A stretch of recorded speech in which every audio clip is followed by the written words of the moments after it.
سلمان صاحب، سب سے پہلے تو میں آپ سے یہ جاننا چاہتی ہوں پارٹی میں اس وقت چل کیا رہا ہے؟ علیمہ خان صاحبہ کچھ دو کی باتیں کر رہی ہیں اور جیل میں موجود جو قیادت ہے وہ کچھ اور چاہتی ہے. ایک مشترکہ حکمت عملی کیوں سامنے نہیں آ رہی؟ دیکھیں، پارٹی کے اندر یکسوئی اور سنجیدگی کا فقدان ہے. کیوں ہے؟ اس لیے کہ پارٹی لیڈرشپ جیل کے اندر بیٹھی ہے اور جیل میں ان کے پاس جو ان کے ملاقاتی حضرات ہیں، جو پارٹی کے ذمہ داران ہیں، وہ جب باہر آتے ہیں تو وہ ایک الگ الگ میسج دیتے نظر آتے ہیں. اس کا مطلب پارٹی کی کوئی طے شدہ حکمت عملی نہیں ہے. جہاں تک خان صاحب کی آپ نے تحریک کی بات کی ہے، تو یہ وہ پارٹی تھی جس کی پہچان ایک مزاحمتی عمل تھا، ایک احتجاجی کیفیت تھی. یہ حکومتوں پر بھی، اسٹیبلشمنٹ پر بھی اثر انداز ہوتی نظر آتی تھی. وہ تمام آپشنز جو تھے وہ بروئے کار لا چکے ہیں.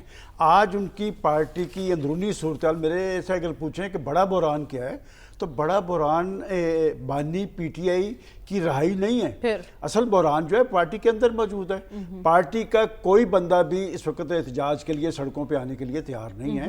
اب خان صاحب اگر کوئی جا کے ان کو یہ کہہ رہا ہے کہ جی باہر ایسی کیفیت ہے، تو باہر ایسی کیفیت نہیں ہے. اور خان صاحب کسے کہہ رہے ہیں کہ وکٹ کے دونوں طرف کھیلنے والے اب باہر رہیں؟ دیکھیں، وہ جن کو کہہ رہے ہیں، میں ایک آدمی جیل میں بیٹھا ہے، اگر میرے سے آپ حقیقت پسندانہ تجزیہ پوچھتے ہیں تو حقیقت پسندانہ تجزیہ ہے کہ پارٹی کے اندر جو کیفیت طاری ہے اس میں ذمہ دار وہی ہے.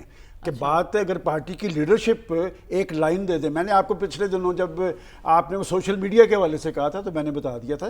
آج بھی گیند انہی کی کورٹ میں ہے، وہ کرنا کیا چاہتے ہیں. دیکھیں، بات یہ کہ ایک دن پہلے ان کی ہمشیرہ محترمہ باہر آ کے کہتی ہیں کہ انہوں نے کہا کہ تحریک کے لیے تیار ہو جاؤ، اور اب اسلام آباد کچھ لو کی بات بھی کر رہی تھی علیمہ خان صاحب. اور پھر انہوں نے کہا جی کہ اگلے دن پھر وہ کہتی ہیں جی کہ گیو اینڈ ٹیک. تو اس کا مطلب بحران پارٹی کے اندر ہے. احتجاجی تحریک کے لیے فضا سازگار نہیں ہے، لیکن مسائل کا جو سیاسی حل ہوتا ہے وہی ایک کارگر ہوتا ہے، وہی نتیجہ خیز ہوتا ہے. اور پولیٹیکل لوگ جو ہیں سیاسی طرز عمل اختیار کرتے ہیں. دیکھیں، اگر عمران خان کے بارے میں میرے سے یہ کوئی پوچھے کہ کیا وہ بارگیننگ کرنے کے لیے تیار ہیں، تو میں آپ کو پورے یقین سے کہہ سکتا ہوں کہ وہ نہیں تیار. کہ اس کیفیت میں 2 سال انہوں نے گزار لیے. اور پاکستان کی سیاست میں ایک نیا باب اس لیے ہے کہ ماضی کی سیاسی تاریخ میں جو پولیٹیکل پارٹیز ہوتی تھی، وہ اپوزیشن ہوتی تھی، ان کے لیے ایک سافٹ کارنر ہوتا تھا پاکستان کی اسٹیبلشمنٹ میں. وہ ٹارگٹ کرتے تھے حکومت کو، وہ اسٹیبلشمنٹ کو ٹارگٹ نہیں کرتے تھے. وہ کہہ رہے ہیں مجھے 3 سال کے لیے چپ رہنے کا کہا گیا، میں تو 3 منٹ بھی چپ نہ رہوں.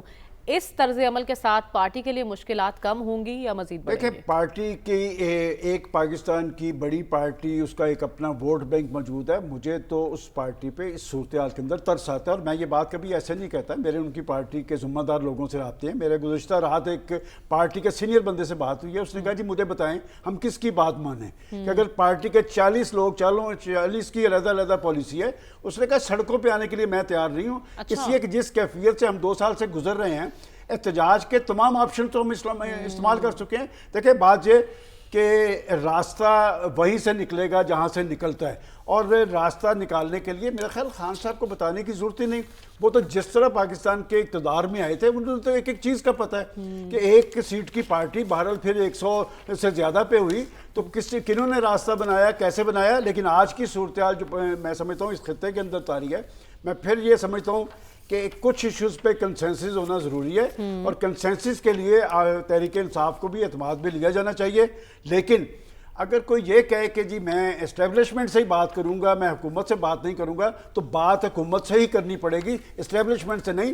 آج اگر پاکستان کی اسٹیبلشمنٹ یا پاکستان کے اسٹیبلشمنٹ کے ذمہ داران کا پاکستان کے اندر مقبولیت ملی ہے، انہوں نے اپنا کام کیا ہے، انہوں نے رزلٹس دیا ہے، تو پاکستان کی پولیٹیکل لیڈرشپ وہ رزلٹس کیوں نہیں دیتی؟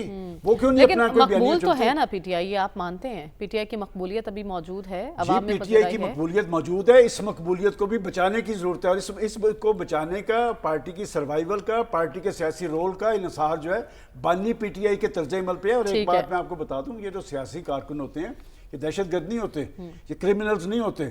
آپ اگر یہ سمجھیں کہ آپ اپنی سیاسی آگ کا یہ ان کو بنائیں گے ذریعہ، تو یہ اچھی بات نہیں ہے. کہ بار بار کی آپ کو یاد ہے ہر ہفتے کال آ جاتی تھی، ہر ہفتے کال آ جاتی تھی. یہ طریقہ کار درست نہیں ہے.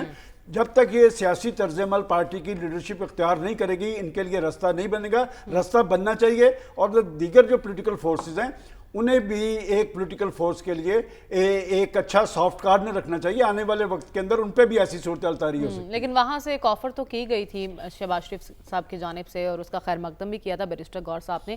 سلمان صاحب، اتنے سخت بیانات کہ پاکستان کسی دھوکے میں نہ رہے، ابھی آپریشن سندھور جاری ہے، روٹی کھاؤ ورنہ گولی تو ہے ہی، کیا ایک طرف ہم دیکھ رہے ہیں کہ ایک سفارتی محاذ پر بھی کوششیں جاری ہیں، کچھ انہوں نے ڈیلیگیشنز بھیجے ہوئے ہیں، وہ سفارتی کوششیں مودی کے ان بیانات پر اثر انداز ہو سکتی ہیں؟